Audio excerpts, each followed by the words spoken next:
नमस्कार, wishing you a very very happy Diwali. बहुत सालों से ना मैं वीडियोस बना रहा हूं जो हर बिगिनर को, हर एक नॉर्मल इंसान को जिसने पहले कभी इन्वेस्टिंग नहीं की है वो भी स्टॉक मार्केट समझ सके, इसके अराउंड बिगिनर फ्रेंडली वीडियोस। अब मुझे लगता है आप लोग काफी इन्वेस्टिंग सीख चुके हो, तो अब समय है कि हम अपनी इन्वेस्टिंग क्लासेस को एक लेवल ऊपर लेके जाएं। तो अब से हर हफ्ते आएगा एक episode in Pranjal's investing classes, जहां हम सीखेंगे डीप स्टॉक एनालिसिस, हम सीखेंगे एडवांस्ड लेवल ऑफ इन्वेस्टिंग, और उसी का पहला एपिसोड हम आज से शुरू कर रहे हैं। दिवाली से अच्छा मौका क्या हो सकता था।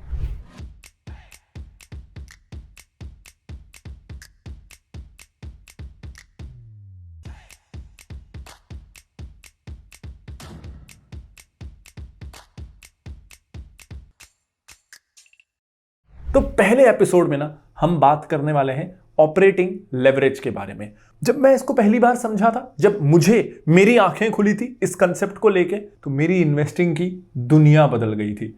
मैंने ना एनलाइटेंड फील किया था। हो सकता है इस वीडियो के बाद आपको भी कुछ ऐसी ही अनुभूति आज हो, ऐसी मैं उम्मीद करता हूं। तो ये ऑपरेटिंग लेवरेज आखिर क्या है। अब देखो, प्रॉफिट ना बहुत सारे बिजनेसेस कमाते हैं, लेकिन एक डिफरेंस है। कई बिजनेस मेहनत करके मुश्किल से प्रॉफिट कमाते हैं। सोचो कोई ऐसी इंडस्ट्रीज जिसमें प्रॉफिट कमाना बड़ा ही मुश्किल है। टेलीकॉम याद आता है, इंफ्रा, एरोप्लेन्स, फ्लाइट्स, एयरलाइंस, ये ऐसे बिजनेसेस जहां कुछ कंपनियां प्रॉफिट कमाती हैं लेकिन बहुत मुश्किल से कमाती हैं। और कुछ ऐसे बिजनेसेस हैं जो प्रॉफिट तो कमाते हैं लेकिन बड़ी आसानी से कमा लेते हैं, ज्यादा पसीना नहीं आता। यानी कई बिजनेस बहुत ज्यादा मेहनत करते हैं और कई बिजनेसेस का बिजनेस मॉडल ऐसा होता है कि वो कम मेहनत में प्रॉफिट कमा सकते हैं। तो ऑपरेटिंग लेवरेज एक ऐसा मेट्रिक है जिससे हमें यह पता चलता है कि एक बिजनेस को कितनी मेहनत करनी पड़ रही है प्रॉफिट कमाने के लिए, या फिर हम ये कहें कि हमें ना ऑपरेटिंग लेवरेज से क्वालिटी ऑफ प्रॉफिट भी पता चलता है। अब ये क्यों जरूरी है डिटरमाइन करना कि क्वालिटी ऑफ प्रॉफिट क्या है या कितनी मेहनत लग रही है। क्योंकि हर बिजनेस में ना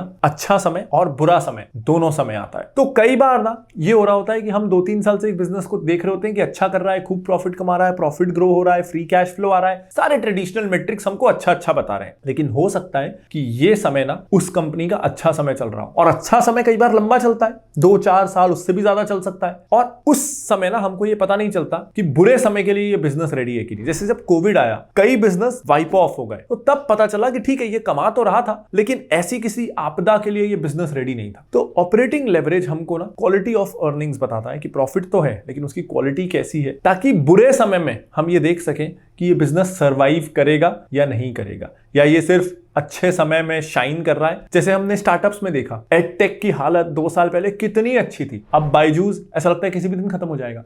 वीवर्क की हम हालत देख रहे हैं, बैंक्रप्सी के लिए उसने फाइल किया। तो बिजनेसेस की हालत ना बहुत तेजी से बदलती है आजकल की दुनिया में, इसलिए हम अच्छे समय के हिसाब से उनमें इन्वेस्ट नहीं कर सकते। बुरे समय के लिए वो बिजनेसेस रेडी हैं कि नहीं, ये हमें समझना होता है। यही आता है ऑपरेटिंग लेवरेज का कंसेप्ट का। क्या होता है इसमें, अभी ना हम एक दूसरे एग्जांपल से शुरू करेंगे। मैं आपको ऑपरेटिंग लेवरेज का कंसेप्ट समझा दूं, उसके बाद आपको अपने आप ये आंसर मिलने वाला है कि क्यों एसएल वर्ल्ड और इमेजिका डूबा और वंडरला नहीं डूबा। एग्जांपल से शुरू करते हैं। बहुत सालों से ना फिनोलॉजी 1 में हमने वंडरला रिकमेंड किया हुआ था। इनफैक्ट जब फिनोलॉजी 1 नहीं था, जब हम आइडिया बैक के नाम से फिनोलॉजी के थ्रू हम लोग स्टॉक रिकमेंडेशंस लाते थे, तब से पिछले कुछ 5 सालों से वंडरला हमने रिकमेंड किया हुआ था। और ना कई लोग फ्रस्ट्रेट भी होते हैं, हम भी फ्रस्ट्रेट होते थे, कई मेंबर्स भी फ्रस्ट्रेट होते थे। 4 साल तक वो स्टॉक कहीं नहीं गया। क्यों नहीं गया? कभी डीमोनेटाइजेशन हो रहा है, कभी ब्रेग्जिट हो रहा है, कभी केरला में, उनका एक पार्क केरला में भी है, कभी केरला में फ्लड आ रहा है, फिर 2 साल कोविड आ गया तो अम्यूजमेंट पार्क्स वैसे ही नहीं चले।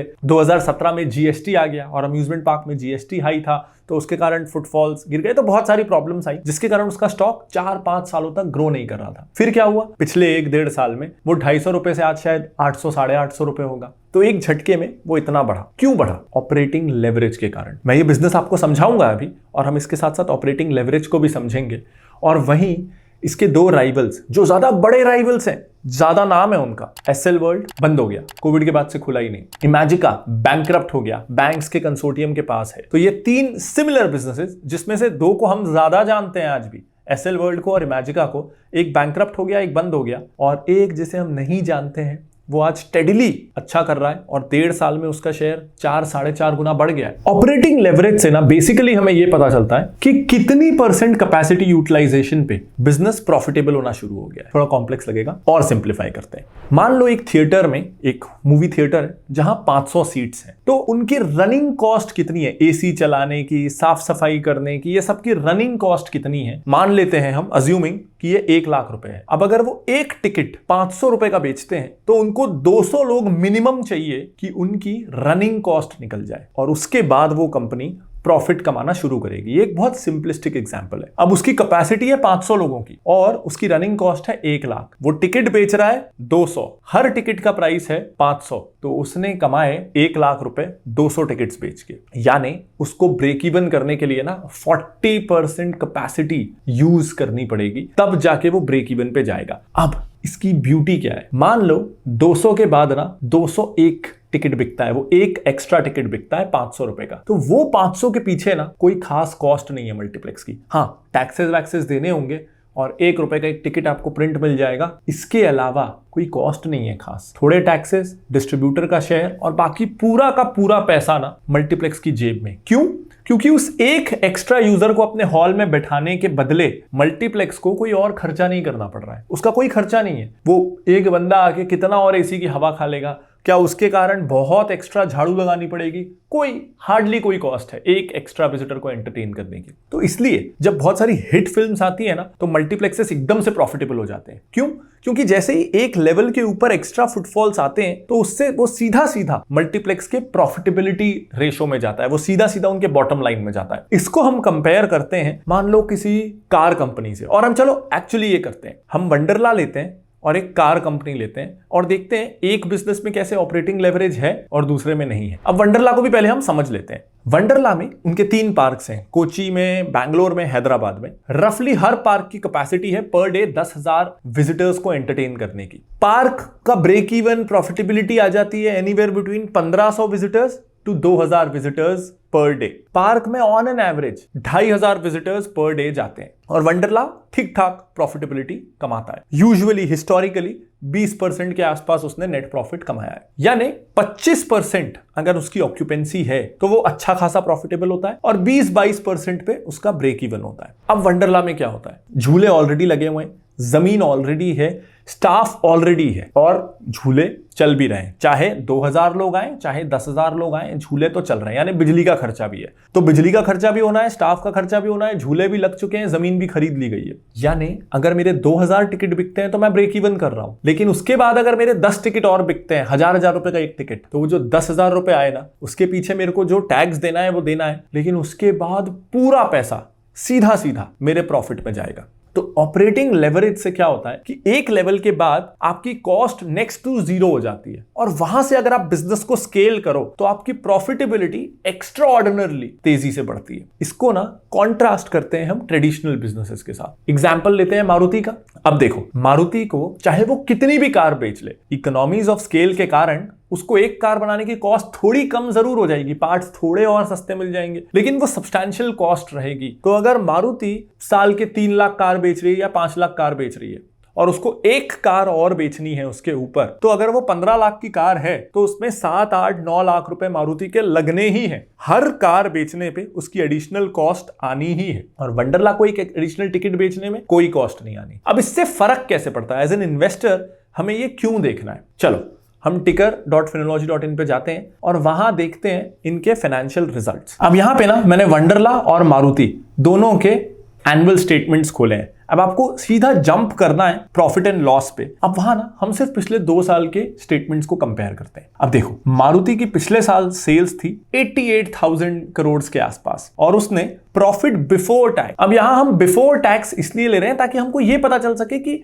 ऑपरेटिंग लेवरेज का असली में फर्क कितना होता है, क्योंकि इनकम टैक्स का कोर बिजनेस से लेना देना है नहीं, इनकम टैक्स तो देना ही है, इसलिए उसको हटा के ताकि हर इंडस्ट्री में अपन कंपेयर कर सकें, इसलिए अपन प्रॉफिट बिफोर टैक्स को कंपेयर कर रहे हैं। आप चाहें तो आफ्टर टैक्स भी कंपेयर कर सकते हैं, उसमें भी दिखेगा ये रिजल्ट, समझाने में आसानी होगी, इसलिए प्रॉफिट बिफोर टैक्स ले रहे हैं। तो अब मारुति की एक साल सेल्स है 88,000 करोड़ के आसपास, अगले साल सेल है 1,00,000 17,000 करोड़ के आसपास। यानी मारुति ने अपनी सेल एक साल में इस साल 30,000 करोड़ के आसपास बढ़ाई। वो इसलिए भी कि 2022 फाइनेंशियल ईयर में मेजर पार्ट 2021 का आता है, अप्रैल 21 से मार्च 22, तो तब भी कोविड का असर था जिसके कारण सेल्स कम थी, इसलिए इतना ह्यूज जंप इनकी सेल्स में आया है। लेकिन इससे आप प्रॉफिट बिफोर टैक्स को देखो। प्रॉफिट बिफोर टैक्स पिछले साल था 4,500 करोड़ के आसपास और इस साल है 10,000 करोड़ के आसपास। यानी मारुति को 5,000 करोड़ एक्स्ट्रा प्रॉफिट जनरेट करने के लिए 30,000 करोड़ की और सेल करनी पड़ी। तो वो जो 30,000 करोड़ की मारुति ने और सेल्स की, उससे मारुति को 5,000 करोड़ का एक्स्ट्रा प्रॉफिट आया। यानी इस 30,000 करोड़ की इंक्रीमेंटल सेल्स पे भी मारुति का मार्जिन, अगर मैं मानूं कि 30,000 करोड़ की और कार बेची, उससे एक्स्ट्रा कितना कमाया, तो उस पे भी 5,000 करोड़ मारुति ने एक्स्ट्रा कमाया। 20% के आसपास का उनका इंक्रीमेंटल मार्जिन था और इंक्रीमेंटल सेल, हर 100 रुपए की एक्स्ट्रा सेल मारुति कर रही है तो उस पर 20 रुपए कमा रही है। ये इंपॉर्टेंट कंसेप्ट है। अब हम चलते हैं वंडरला पे और यही चीज उसमें देखते हैं। अब वंडरला के साथ भी यही हुआ है। पिछले साल तक थोड़ा बहुत कोविड का असर था, फाइनेंशियल ईयर 21 उसमें भी आता है, इसलिए इनकी भी सेल्स एकदम से जंप की, बहुत तेजी से जंप की। अब वंडरला के केस में क्या हुआ देखते हैं। वंडरला की सेल्स 128 करोड़ से सीधा पहुंच गई 430 करोड़, यानी रफली वंडरला ने 300 करोड़ की एक्स्ट्रा सेल्स की। अब उससे प्रॉफिट बिफोर टैक्स में क्या फर्क पड़ा, तो कहां पिछले साल वंडरला लॉस में था, या मैं मान लेता हूं उसको अपन कैलकुलेशन इजी करने के लिए 0 प्रॉफिट में था, और इस साल वंडरला ने 200 करोड़ का प्रॉफिट बिफोर टैक्स कमाया। अब यहां समझिए, वंडरला ने इस साल 300 करोड़ की सेल्स और एक्स्ट्रा की। उस 300 करोड़ की एक्स्ट्रा सेल्स पे वंडरला ने 200 करोड़ सीधा सीधा उसको प्रॉफिट पे आया। यानी लगभग हर 100 रुपए में से 66 रुपीज सीधा वंडरला को प्रॉफिट्स में आए। तो अगर यहां से वंडरला के फुटफॉल्स बढ़ते हैं तो इनका प्रॉफिट ना बहुत तेजी से ऊपर जाता है।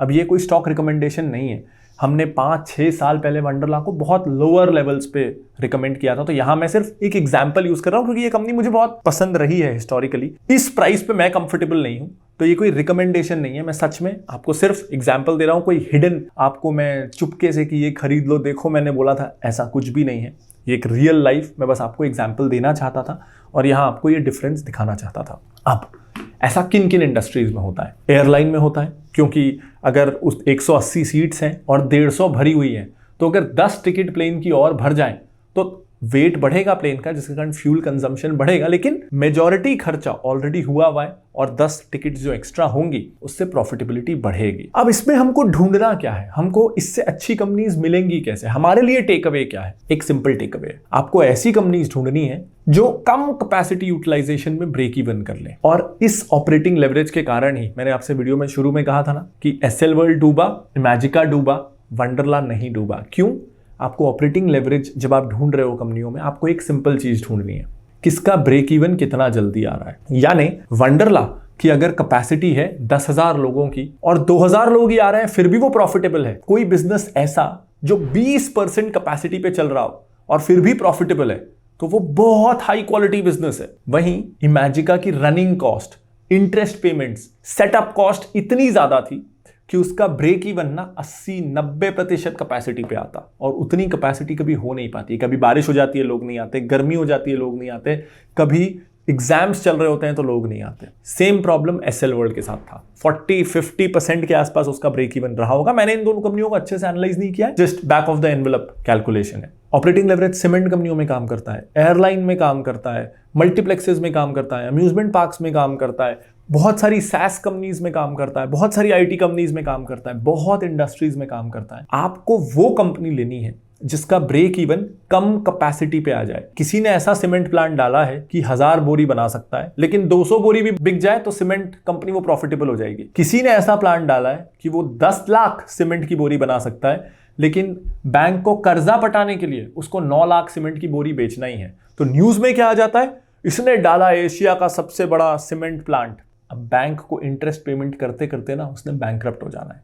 तो आपको साइज पे नहीं जाना है। इमेजिका सबसे बड़ा पार्क था, एसएल वर्ल्ड उससे बड़ा पार्क था, साइज पे हमको नहीं जाना है, हमको जाना है कि कौन कितनी कम कैपेसिटी पे भी, कितना कम माल बेच के भी प्रॉफिटेबल हो सकता है। अगर वो कम माल बेच के भी प्रॉफिटेबल हो सकता है ना, तो आगे के सीट्स वो प्रॉफिट कमाने के लिए सस्ते में भी बेच सकता है, क्योंकि उसके पीछे उसकी कोई कॉस्ट नहीं लग रही। वंडरला की अगर 2000 सीट या टिकट बिक जाती है 1000 रुपए में, उसका खर्चा निकल गया, उसके बाद वो अगली सारी टिकट्स 500 में भी बेचे, 200 में भी बेचे, 100 रुपए में भी बेचे, तो उसका प्रॉफिट ही प्रॉफिट है और कंपटीशन भी मर जाएगा।